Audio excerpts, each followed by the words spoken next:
क्या आप जानते हैं भगवान जगन्नाथ का असली रूप यह लकड़ी की मूरत नहीं बल्कि एक चमकता हुआ नीला पत्थर था जिसे नीलमाधव कहा जाता था। आखिर वो दिव्य पत्थर गायब कहाँ हो गया और भगवान अधूरी मूरत में क्यों बदल गए? यह कहानी मालवा के राजा इंद्रद्युम्न से शुरू होती है। उन्हें पता चला कि ओडिशा के घने जंगलों में भगवान विष्णु साक्षात नीलमाधव के रूप में पूजे जाते हैं।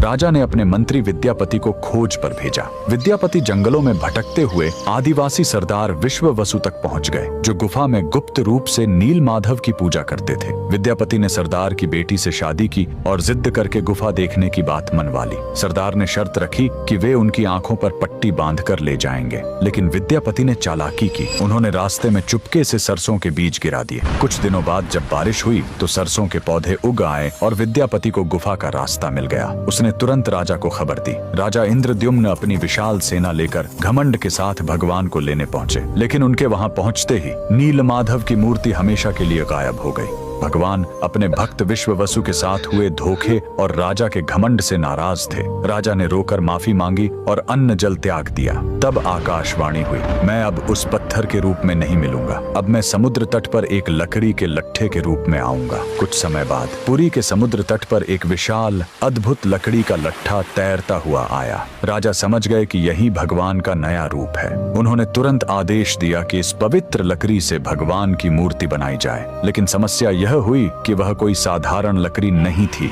जैसे ही राज्य के बड़े बड़े कारीगर उस पर छेनी हथौड़ा चलाते, उनके औजार ही टूटकर बिखर जाते। उस दिव्य लकड़ी पर खरोंच तक नहीं आ रही थी। तब स्वयं भगवान विश्वकर्मा एक बूढ़े शिल्पकार के रूप में आए। उन्होंने कहा, मैं इससे मूर्ति बनाऊंगा, लेकिन मेरी एक शर्त है, 21 दिनों तक कमरा बंद रहेगा। अगर बीच में दरवाजा खुला तो मैं काम छोड़कर चला जाऊंगा। राजा मान गए। 15 दिनों तक अंदर से छेनी चलने की आवाज आती रही, लेकिन फिर सब एकदम शांत हो गया। रानी गुंडिचा को लगा कि बूढ़ा शिल्पकार शायद अंदर मर गया है। घबराहट में उन्होंने दरवाजा खोल दिया। अंदर देखा तो शिल्पकार गायब था और वहां भगवान जगन्नाथ, बलभद्र और सुभद्रा की अधूरी मूर्तियां थीं। राजा बहुत दुखी हुए, लेकिन तभी भगवान ने संकेत दिया कि वे इसी अधूरे रूप में रहकर भक्तों को दर्शन देना चाहते हैं। यही कारण है कि आज भी हम भगवान के उस अधूरे लेकिन सबसे प्यारे रूप की पूजा करते हैं। कमेंट्स में जय जगन्नाथ जरूर लिखें।